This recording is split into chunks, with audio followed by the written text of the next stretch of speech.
What would you say is the worst thing that this person did? Consciously created the dysfunction in the organization that he did through, the endless reorganizations, persecution of people. The biggest thing I think and the worst, was just the dysfunction that he created from his leadership approach and his management philosophy, because it was palpable. It was there every day. You could tell just by walking in the door that this organization was dysfunctional. If you did have, let's say, an opportunity to say something to the toxic leader, what would you say to them?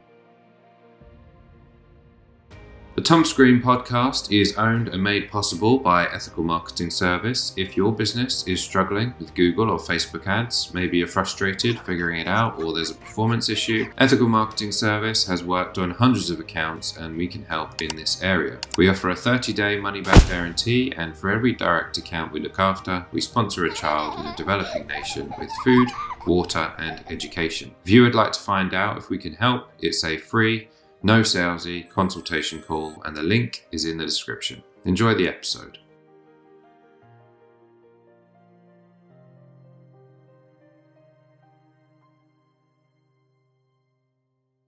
Thomas Green here with Ethical Marketing Service. On the episode today, we have Gordon Graham. Gordon, welcome. Thank you, Thomas. I'm glad to be here. I'm glad to have you. Would you like to take a moment and tell the audience a bit about yourself and what you do? I am a retired information technology professional. I spent close to 40 years in the industry, mostly with electric utilities, specifically hydroelectric utilities up in the Pacific Northwest. During that period of time, I experienced a situation with my longest term employer, where we acquired a very toxic manager, and it resulted in my termination.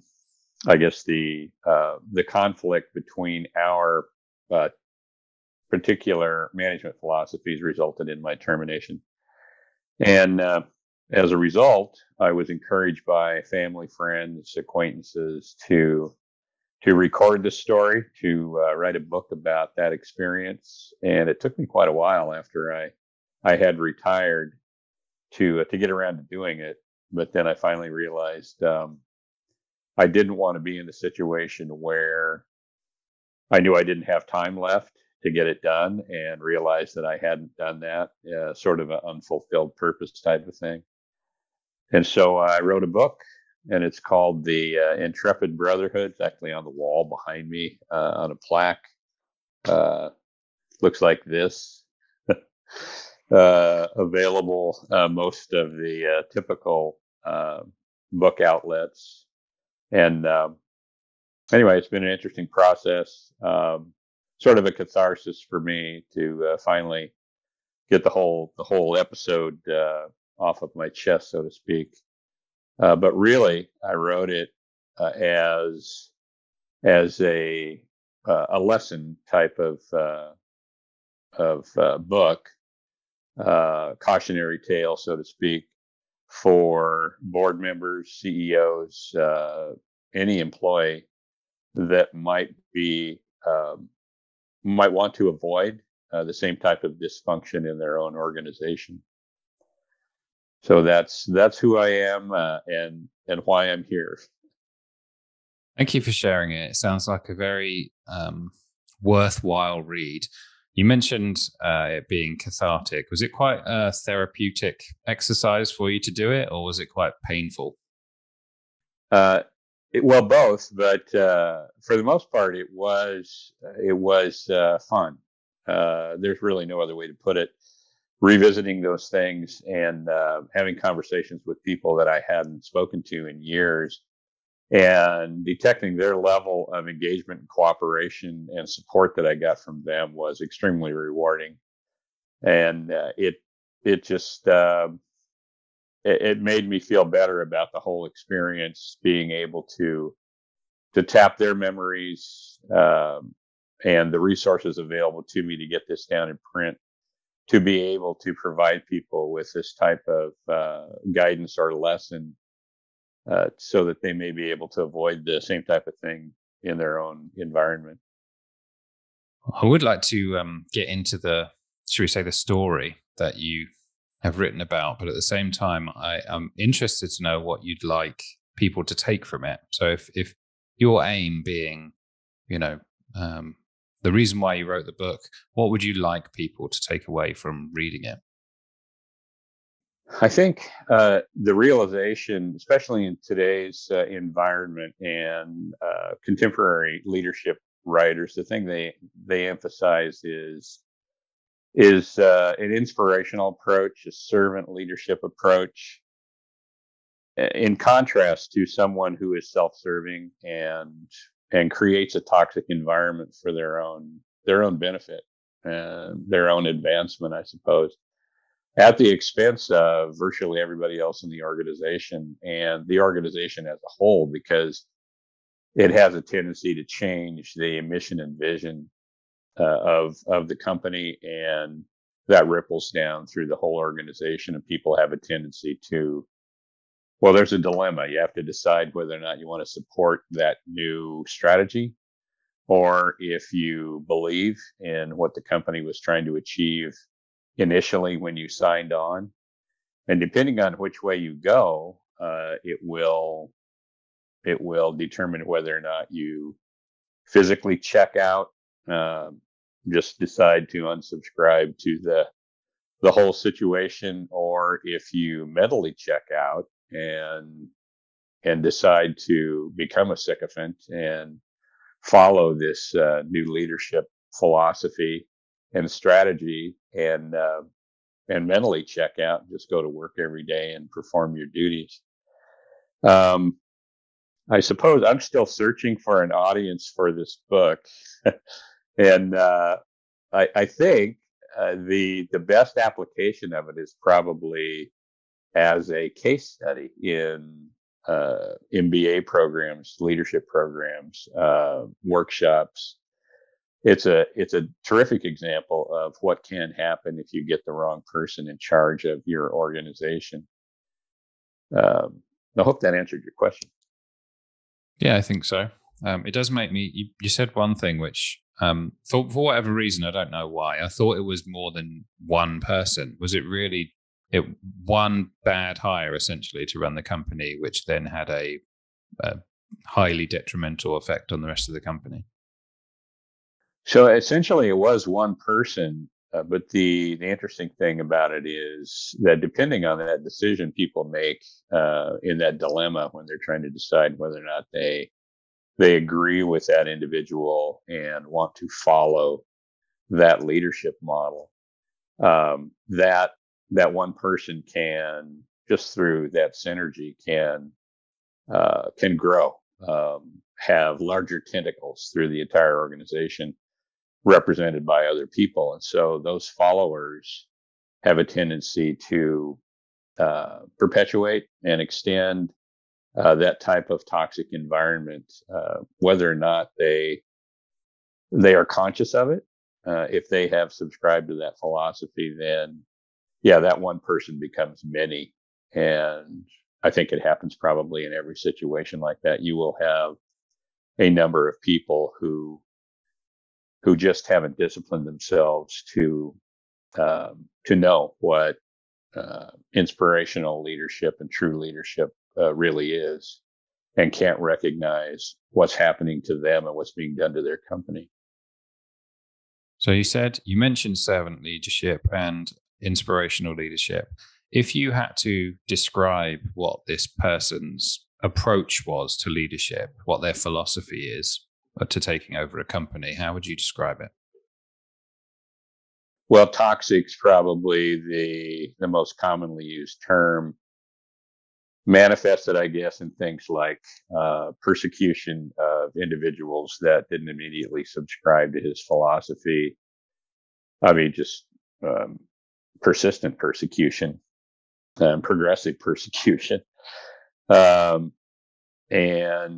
one of the biggest characteristics that we have uncovered, I think, since this book has been written, just in the discussions that I've had with other hosts and people in the utility environment and industry now, and rekindling some of those relationships that I had before. People have observed that one of the biggest problems is noncompliance, and by that I mean if you have someone who is only interested in advancing their own agenda, it typically is at the expense of administrative instructions, rules, regulations, state laws, federal laws. They have the opinion and the operating procedure rules for thee and not for me.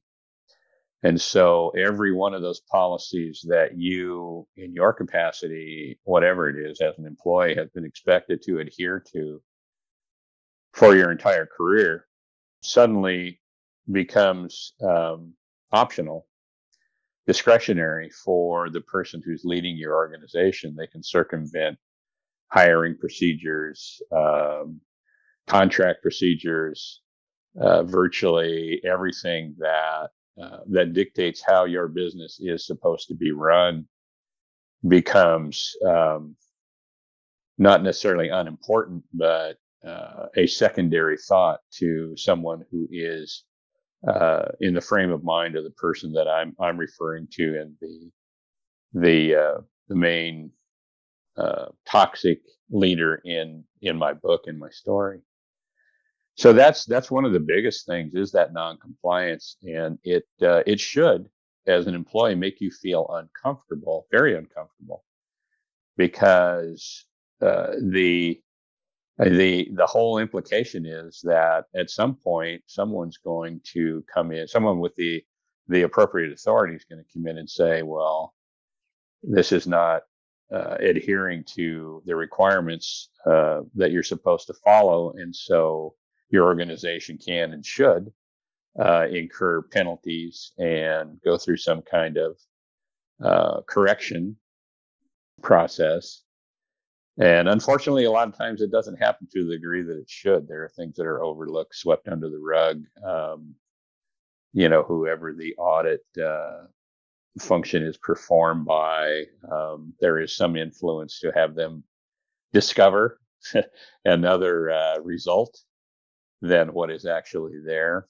And so, the corruption actually extends and grows. But that's, I guess, one of the biggest issues I wanted to make sure to bring out is that noncompliance. Things like champion mentality, where the CEO would pick someone to manage a particular initiative that had no expertise or experience qualifications in that area, just because they were complicit, they were cooperative, they subscribed to his philosophy, and so the organization suffers from that perspective, because those people typically aren't successful to the degree that if someone who had would be who had the experience in that area that was required in order to bring those projects to fruition. Those are I think the types of things, the biggest things, the circumvention of policies, non-compliance, just the whole toxic environment, persecution of individuals that don't subscribe to his or her philosophy, creating positions for people that do, undeserved promotions, endless reorganizations, that are either supposed to be rewards or punishment, one or the other. There's probably an endless list of characteristics, but I got kind of long-winded on that one. Sorry. No, you're fine. I was just listening. I do like the discussion on ethics, because it just, for me, it helps provide clarity. And I just to make a differentiation, I kind of feel like there's a lot there which are, should we say, not recommended behaviors. So perhaps promoting someone based not on merit, but based on whether they go along with what I say, versus perhaps unethical behavior, like you mentioned, for example, law breaking. Laws there for a reason, for example. So at what point would you say this person crossed over into unethical behavior? I think probably the best example is the noncompliance. The I guess a leader who subscribes to policies, procedures, those types of things, follows the processes defined by the organization because they have to, is not the ethical leader that you're looking for. What you really want to see in them is someone who will be an example, who will and set that example for the entire organization and the people that serve them and the organization. That's probably the biggest contrast, I think, between or the biggest example of a non-ethical factor, characteristic, whatever, is only subscribing to established policies and procedures if and when they have to, and actually trying to circumvent those to the greatest degree that they can, versus someone who knows that the organization is going to achieve more or as much as they possibly can by everyone adhering to those policies, procedures, administrative instructions, and processes of the organization, and adhering to the mission, vision, and strategy that's been established. And that permeates everything. If an individual, a leader, decides not to adhere to established processes, those things that are known and adhered to by everyone else, it can permeate every other part of the organization, and it becomes apparent that they don't possess the ethics that are necessary or that they should have in order to lead to that degree. The interesting thing about ethics, I mean, the linchpin, I guess, and you might have been leading into this to bring up in a moment, but the linchpin for my book is Aristotelian ethics. And the only reason that I use that is because when I was going through my MBA program, actually pretty early in my experience with this individual at that employer, there were a number of writers at the time who relied on Aristotle and Confucius and ancient philosophers to establish current leadership and management principles that people should follow. And so I came across Aristotle a number of times in that program and became pretty familiar with at least the interpretation or translation of his Nicomachean or virtue ethics in management, in leadership. But one thing that's interesting about the translation of Aristotle's virtue ethics is the term, the Latin term that was used to describe his writings, his ethical philosophies, translated for decades into virtue, the actual term or word virtue in our language. And so when you read about Aristotle's ethics, that term, that word always seems to emerge, and it's always called Aristotelian virtue ethics.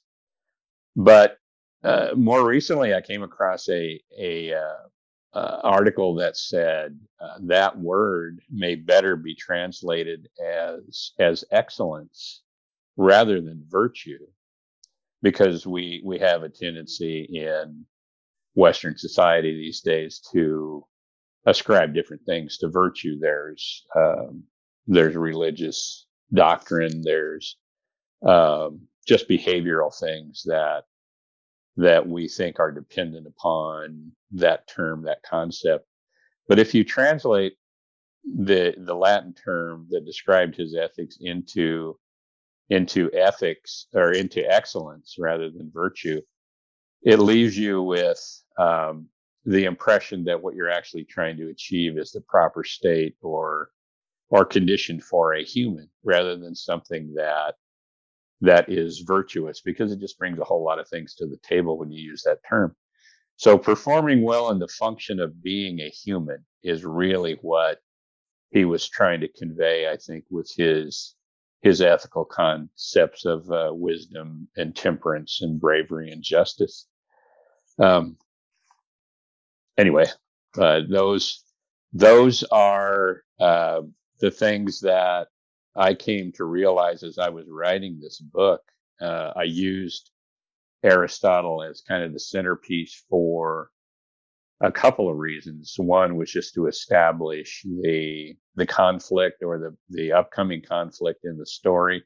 So we use that Aristotelian ethics approach or definition early in the story to kind of prepare the reader for the emergence of this toxic leader, and not necessarily the battle, but the difference between him and the way we had been trying to structure ourselves and grow ourselves as leaders in our department.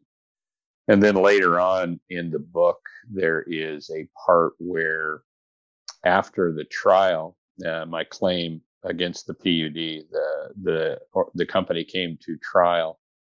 There was an individual in the local newspaper who emerged in the letters to the editor section, who supported the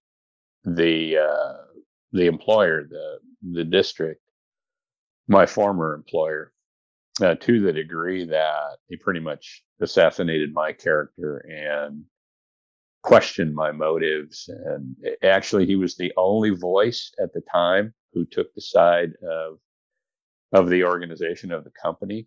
And he called himself, the pseudonym he used was Aristotle.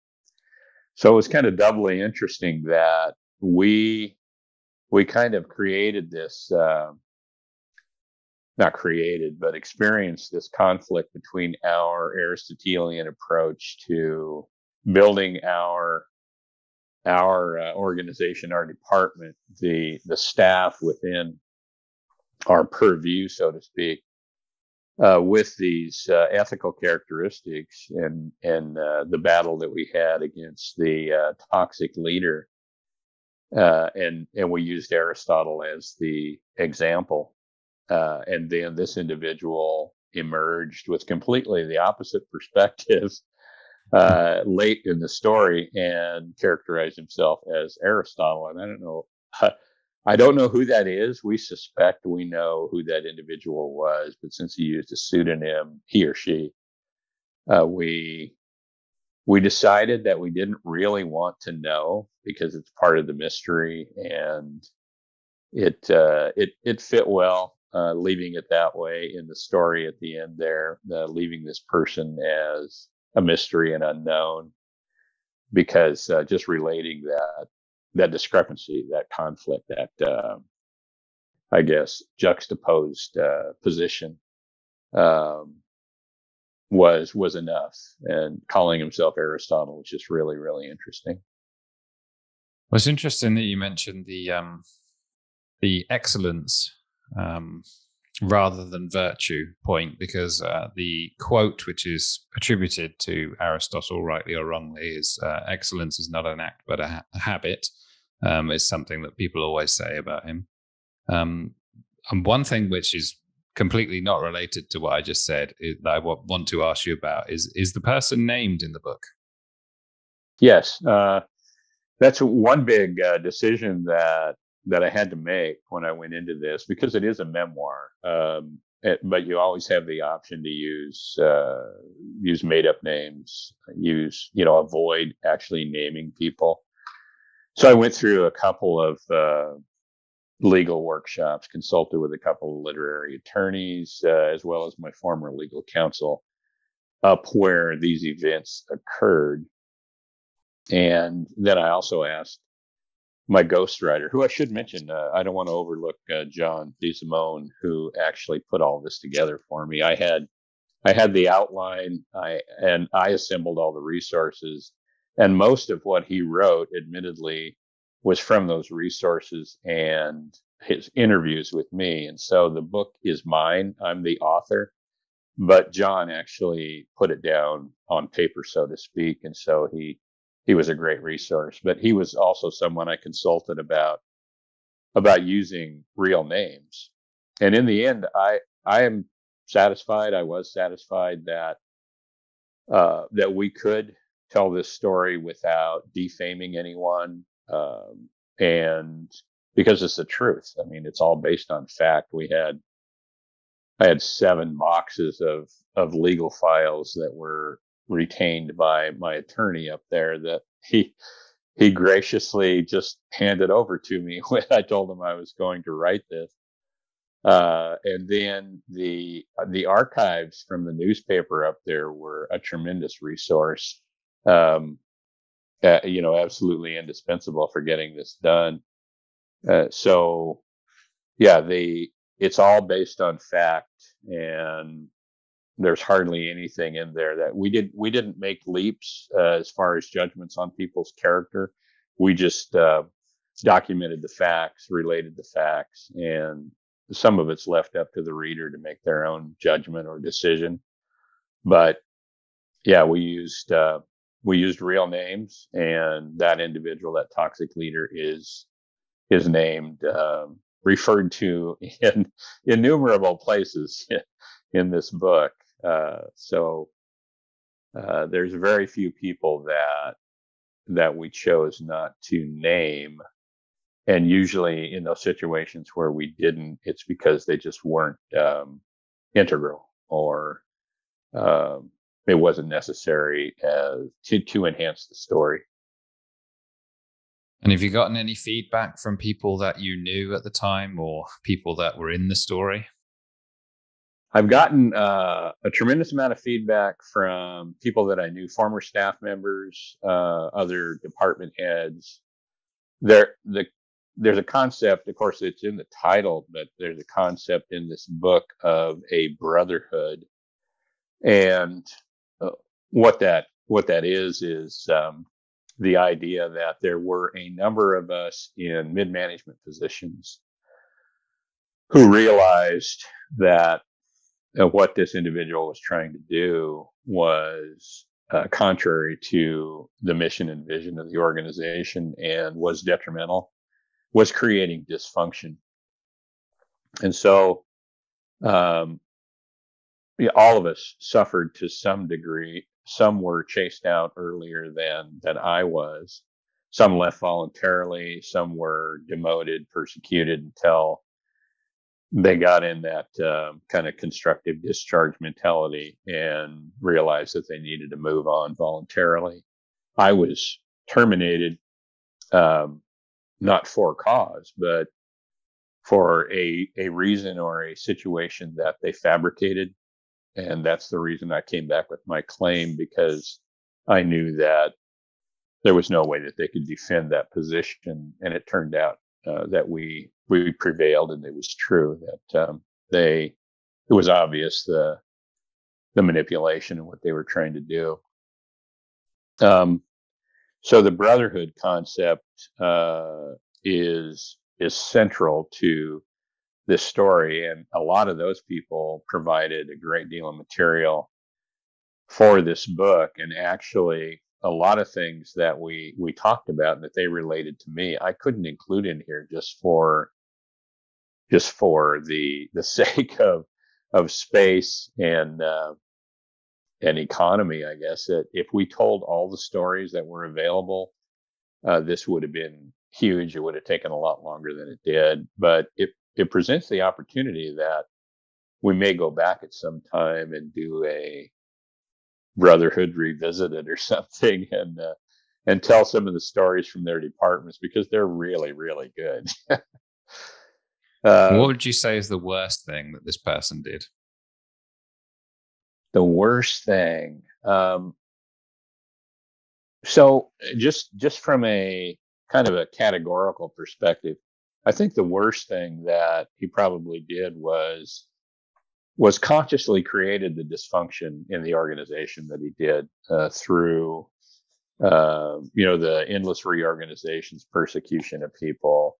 There were a number of things that he did operationally that came into question, especially during the time that we had some commission candidates or candidates for the Board of Commissioners that were, referred to as reform candidates. They referred to themselves as reform candidates. And they made observations about some of the operational things that he had done. One of the big things was there was and this is related in the story, but there was a management retreat at one point where he was there. Most of the corporate level or C-level folks were there in the organization. There were legal counsel, all of the commissioners, elected commissioners were there, those that could attend. Our internal legal counsel was there. His, no other way to put it, his primary sycophant. And if you've got internal legal counsel on your side to try to perpetuate your philosophy, your leadership technique, then I think you've got everything you need to get the ball rolling. And so she was complicit, and it's a shame, because she had responsibility for all those compliance issues. But back to the management retreat that I started talking about, one of the things, probably the biggest thing that they discussed there, was privatization in one respect or another. Now, this organization that I worked for was a public utility district formed as a state chartered public agency within the laws of the state of Washington.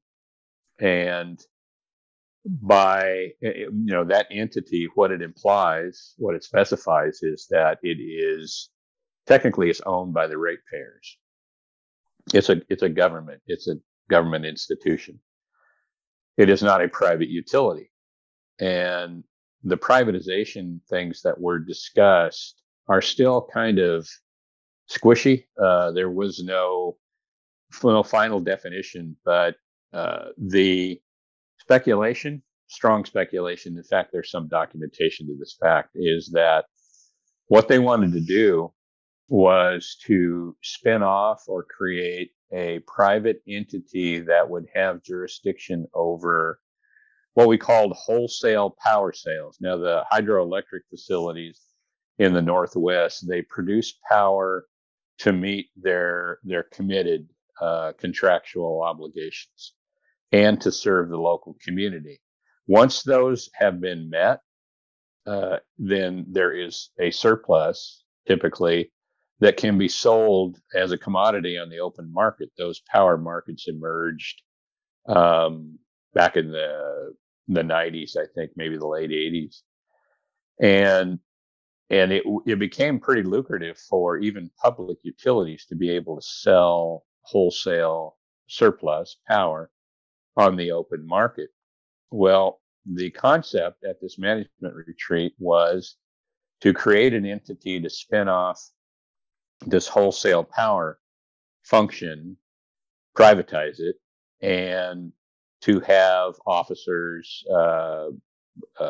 employees, and an elected board that would be paid based on commissions from wholesale power sales. So the whole idea was supported by our current elected board members at the public utility, because the implication was that they would assume responsibilities in this private organization to also provide oversight, like they did with the public utility, but they'd get paid for it. They'd get commissions or some part of the commissions from the wholesale power sale.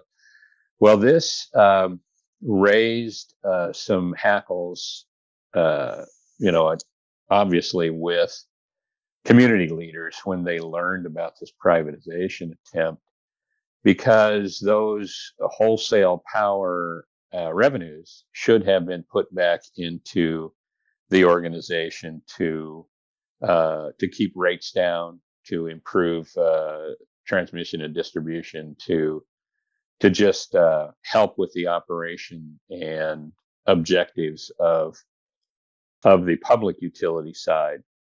And with a private entity that was distributing gains from those wholesale power sales to individuals, it would at least dilute that initial mission and vision to achieve the lowest possible rates for the public power owners or the ratepayers in the organization or in the service area.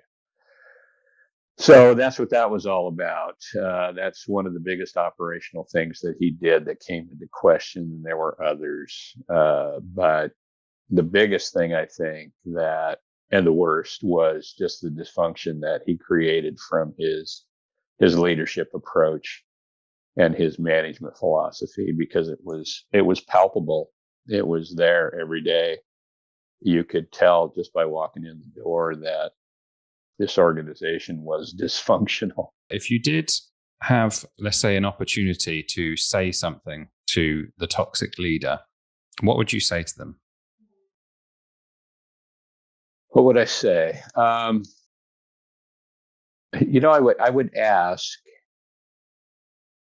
ask, just like if I had the opportunity, if I was in the capacity these days where I was still employed, and part of our responsibility was to interview candidates for any leadership position, I would ask them, what type of plan do they have to stay current in their craft, to make sure that they are achieving what should be expected of them as an inspirational leader.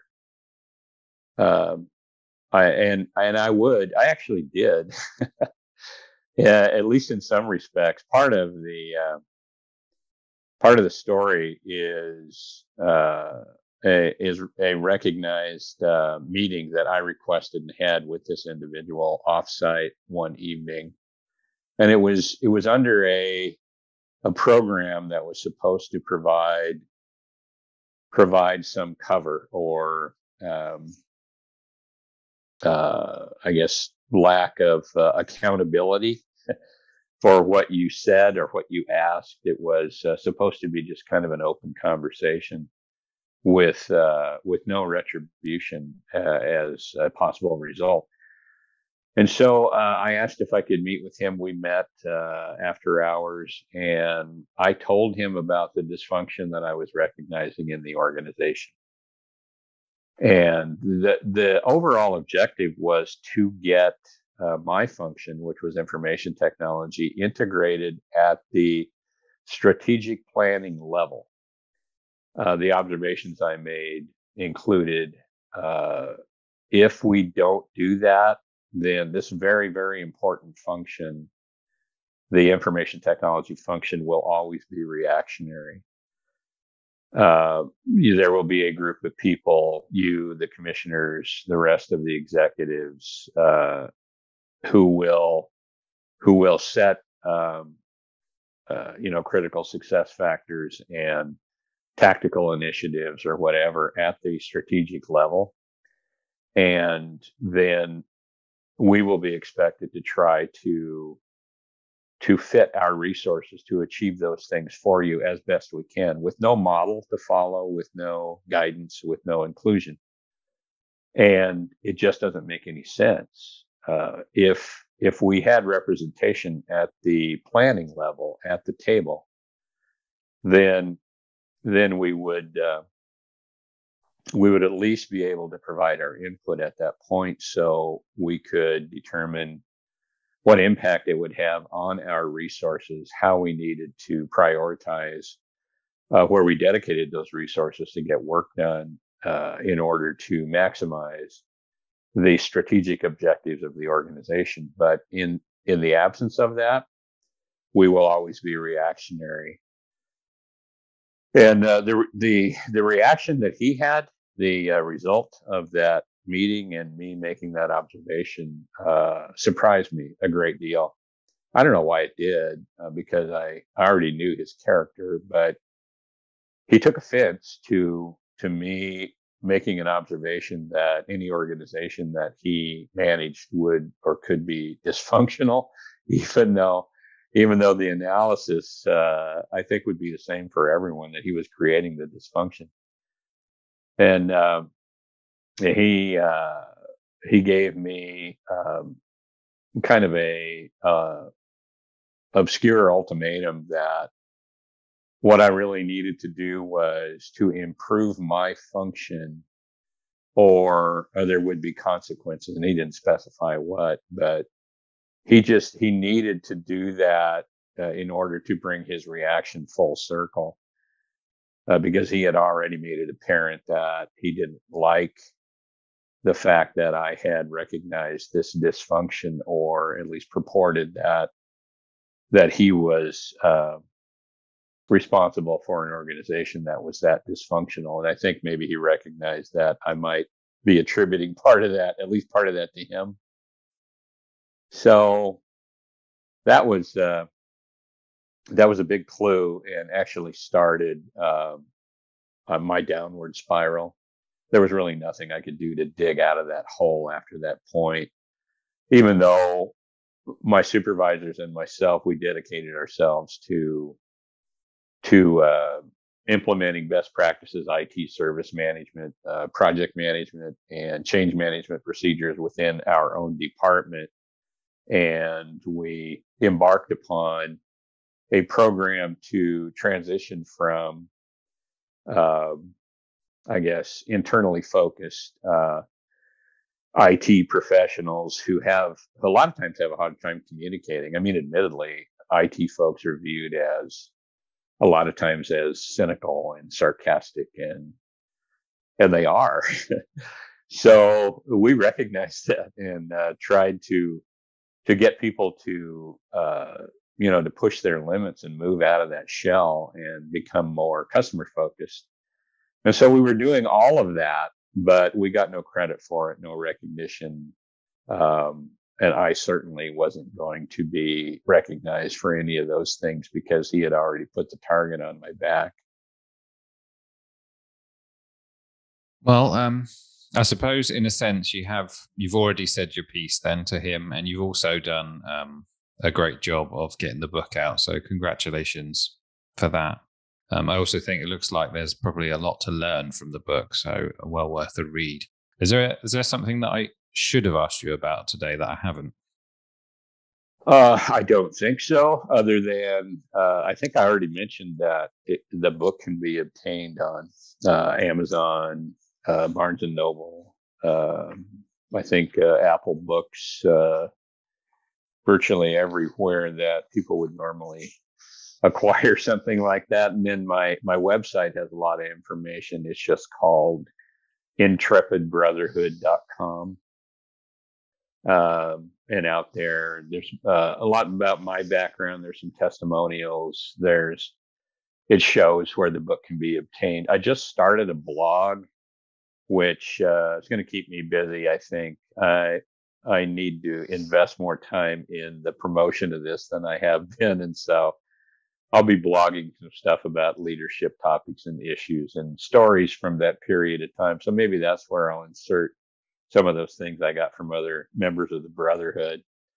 Let's see. I've got a LinkedIn profile that mostly what I do there is share content from other folks that are following inspirational leadership and servant leadership topics and materials. But I also put things like these podcasts out there for general consumption. And so hopefully when this is released, I'll be able to post it out there. Those are the primary places that people can learn more. And obtain the book and ask me questions. There's actually opportunity to submit a web form to ask questions about the story, about me, anything. I would be remiss if I did not do this, but part of the material in my book, and I don't know if we're going too long, but there's a sketch artist by the name of Dan McConnell.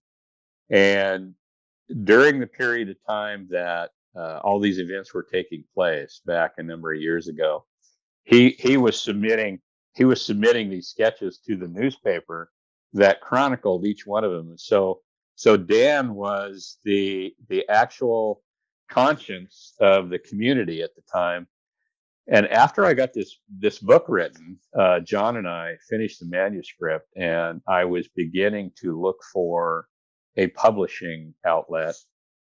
I thought about his sketches and what he had done in the local newspaper at the time, and so I reached out to him, asked him if he would be willing to let me put those in the book. So we negotiated a little bit, talked about how they would be used, and he ended up sending me electronic copies of all those sketches. And I went through the manuscript, and it was obvious where I should put each one of them, just based on the chronology, the timeline, and the events that occurred. So I just really plugged them in the places that they should have been, initially. So he was a tremendous resource. Dan McConnell is a great sketch artist, great artist, and it's been fun, using his sketches and keeping up with him and getting in contact with him again. So I just wanted to make sure people were aware of his work and his contribution to the book. Tremendous guy, and thanks for letting me take the time to do that. Yeah, no problem. Looks like good comedy anyway. But Gordon, thank you very much for your time. Thank you. This has been great.